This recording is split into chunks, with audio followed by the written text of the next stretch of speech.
This video is an audio-only commentary. See the description for the complete version if you want to actually see stuff. The complete experience, if you will.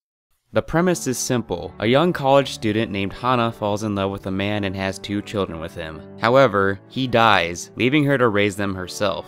Oh, the twist? He was a wolf man, aka a werewolf. In order to raise her children better and so that they may choose whether to live as humans or as wolves, she moves to the countryside. Wolf children Ame and Yuki follows Hana's promise to her deceased husband to raise their children in a way that honors this choice. It's like Usagi Drop in a fairy tale had a baby that had recessive genes from My Neighbor Totoro. If you've seen Totoro, you'll know exactly what I mean when they show up at their rundown new house in the countryside. Anyways, the story is character-centric. It focuses on Ame and Yuki's life experiences as they grow up, and Hana's efforts to do her best to raise them on her own. Needless to say, its traits make it quite josei as it deals seriously with parenthood, and children changing as they grow up. The fact that the children are half wolf and can transform into wolves at will makes for some interesting plot points and dilemmas, both minor and major, one of which being Hana's fear that their secret might be revealed. It's the main reason Hana moves to the countryside, giving Ame and Yuki room to roam, and to be in an environment more suitable for raising wolves, but also one where they can go to school with other kids their age and get a taste of both worlds. The tone starts off somewhat melancholic, but firmly grounds itself later on as it digs into the real meat of the story. Events plot along nicely at a pretty casual but consistent pace. Even the time-skipping parts meld together quite naturally with the rest of the story. The characters are the centerpiece of Ookami Kodomo. Like I said, it focuses on the children's upbringing and Hana's hard work and determination to make it happen. The movie does an excellent job realistically depicting children growing up and showing how their personalities change in the process. The character development for Ame and Yuki is very good. They start off polar opposite to each other when they're very young, but change dramatically over the course of the movie as they learn and mature. Still ultimately polar opposite, but in much different ways. We get to see the different problems their origins bring up and the internal conflicts they cause in each of them. Hana is an extremely strong and optimistic mother who somehow manages to keep a smile on her face, even when times are tough and there's really nothing to smile about. She reminds me a lot of Daikichi from Usagi Drop, and how she makes the sessions for the sake of devoting all of her energy to raising her children, even dropping out of college to do so. She cares about her children more than anything else in the world, and it really shows. Naturally, this similarity makes me love her. The supporting characters are good for what they are, though are totally insignificant in comparison to the trio of main characters. Even the Wolfman is secondary to those 3, though with how much screen time he gets in comparison to anyone else, you could probably make the stretch to call him a main. It would have been nice to have gotten a little more than a falling in love montage so that we could see more characterization out of him, and see their romance develop more, but what was shown was ample for how short of a time was spent on that part of the story. The only major problem I have with the characters is the lack of resolution and closure between some of the characters and their issues at the end. Madhouse puts out very solid visuals, though they've definitely done much better. Considering the fact that it's a movie, you'd expect better, but oh well. They're certainly not bad by any stretch of the imagination. There are a few scenes where the visuals are great, like choice scenery shots, rain and snow effects, and the occasional fast-paced animation-heavy scene. Snow actually looks like it reflects the sun, and the lighting in dark scenes is excellent at setting the mood. Character motions are very fluid and realistic. The only major gripe I noticed with the visuals was that Hana's eyes somehow looked like they had shifted abnormally far apart in comparison to how they normally were, specifically shots where they were looking at her from a distance. There are quite a few stretches where there's no music going on, but when there is, it does an excellent job breathing life into a scene. Nothing truly incredible, but still quite good and very fitting for the movie. The best part in the sound department was the voice acting. Also, like Usagi Drop, they used actual children actors for when the children were young, making them sound extremely realistic. Unlike that pervasive, perverse lowly garbage you hear everywhere, they switched to older seiyuu for when Ame and Yuki grew up. Yuki's voice sounded fitting, but Ame's sounded too deep for his age. Regardless, their manners of speaking fit nicely with their personalities. Another area of the sound department that stood out was the sound effects, something Madhouse always does well. The patter of rain, the crunching of snow, and the clash of thunder are all very visceral and make you feel like you're there in the scene with them. The aforementioned Totoro vibes and Usagi Drop themes made me like this movie quite a bit. Wolf Children had a disappointingly small quantity of pure heartwarming moments, which felt weird, as it just seemed like a movie like this should have had more present. It still definitely has its cute moments though.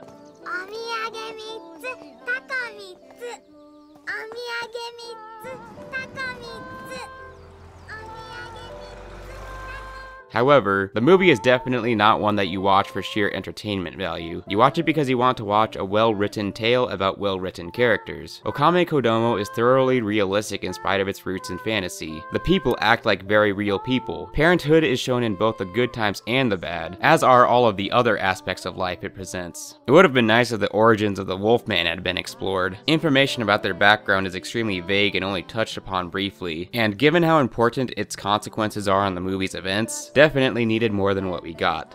Final score, 8.